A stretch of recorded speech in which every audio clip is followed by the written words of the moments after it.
Alors, ici, quand on a parlé de l'orbite d'Hélénine, comme quoi qu'elle serait comme contrôlée, alors on va vous montrer à quoi qu'on fait référence exactement. Voyez-vous ici l'orbite d'Hélénine, le graphique.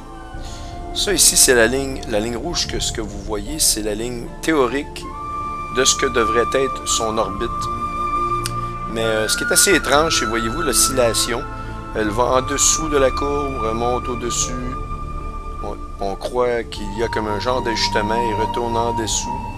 Et pour revenir éventuellement au-dessus. C'est vraiment un drôle de pattern qu'on voit là. Normalement, la queue d'une comète est fortement ionisée et attire les particules chargées de façon différente que la comète. La comète devient chargée négativement, le noyau de la comète, à tel point qu'elle attire toute particule chargée positivement par rapport à elle. C'est pour ça qu'on voit toujours une queue qui contient énormément de plasma et de particules. Et ces particules-là sont attirées vers le noyau et éventuellement vont s'y coller pour faire augmenter la masse de la comète. La comète prend de l'expansion. Normalement, quand une comète prend de l'expansion, elle devrait ralentir parce que son poids, sa masse augmente, donc sa vitesse diminue pour garder la même quantité de mouvement.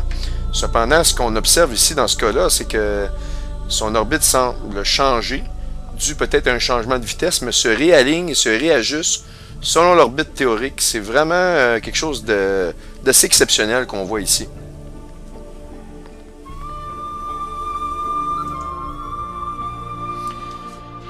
Alors, donc, ici c'est notre fameuse orbite de Hélénine, comme on l'a déjà discuté, qui varie en fonction de sa moyenne ici, qui est la ligne rouge centrale. Évidemment, on veut mettre aussi beaucoup l'accent sur cette question du fait qu'Hélénine n'a pas une orbite qui est stable.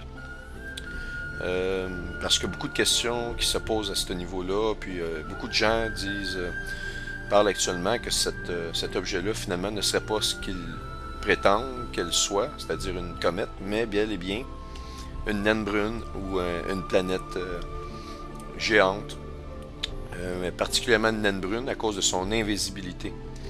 Premièrement, les naines brunes agissent effectivement mais comme des corps noirs, mais les naines brunes qui agissent comme des corps noirs sont surtout de classe L ou T. Et on peut éliminer les classes T pour la simple et bonne raison que leur couleur, quand on réussit à les observer, c'est magenta et non pas rouge ou brun-rouge. Tous les textes anciens, les prophéties nous parlent d'une étoile d'allure rouge, rougeoyante, reddish en anglais. Donc, on ne pourrait pas avoir quelque chose qui ressemble à du violet devant nous. Et c'est les naines brunes de classe T, comme Thomas, eux émettent dans cette classe de couleurs qui sont proches de l'infrarouge, mais avec un peu de décalage qui leur donne cette couleur-là de magenta. Alors, je vais vous donner deux cas de comètes qui ont été observés par le passé, mais un passé assez récent. On parle de, je pense, l'année 2006 et 94. On va y venir. Où les scientifiques ont observé des comètes à plusieurs fragments qui se sont approchés ayant justement des orbites similaires à celles qu'on voit ici. Donc c'est pas la première fois là, qu'on voit ça. Pour vous rassurer là. Bon. Comète 73B. C'est Schwarzmann-Wachmann Nucleus Fragmentation, its light curve signature and close approach to Earth in 2006. Alors, si on regarde ce document-là ici, il nous parle de comètes à plusieurs fragments.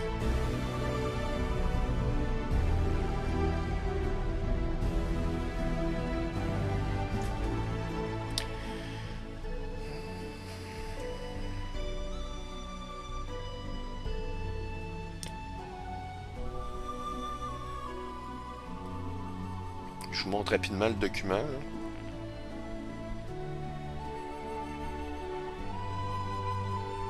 Voyez-vous ici, on parle de... On fait l'étude des divers fragments. Je sais pas ce qu'est le fragment A, j'ai dû le passer, mais vous avez tous les fragments expliqués. Fragment B, fragment E, fragment F, fragment A. Ils l'ont mis à la fin, fragment A. Alors, on voit que divers fragments, mais on sait que les comètes n'ont nécessairement pas la masse pour agir dans la gravité. Alors, c'est pas compliqué, c'est que les comètes sont fortement ionisées et les morceaux se tiennent entre eux comme des aimants. Et le document, j'ai passé rapidement parce que sinon on peut passer des heures juste à analyser. Mais en entrant le titre du document, vous allez pouvoir le trouver par vous-même. On a ici, voyez-vous, qu'est-ce que je vous expliquais, c'est il y a une fragmentation qui est parente. C'est-à-dire que c'est lui qui possède la plus grande masse, et c'est de cette masse-là que se sont produits les autres divisions. Vous avez eu le parent qui a produit le CF, qui lui a produit le F et le C. Vous avez le parent qui a produit le fragment BA, qui s'est séparé ensuite encore en deux. Vous avez la date, excusez, du mois d'octobre le 25. Donc le BA est devenu en deux parties lui-même, en B et en A. Et vous avez eu le fragment E qui lui est resté unique. Et ces fragments-là peuvent tourner, il faut toujours penser en trois dimensions et non pas en deux dimensions, mais ils peuvent tourner alentour du fragment parent qui lui s'en va dans une direction.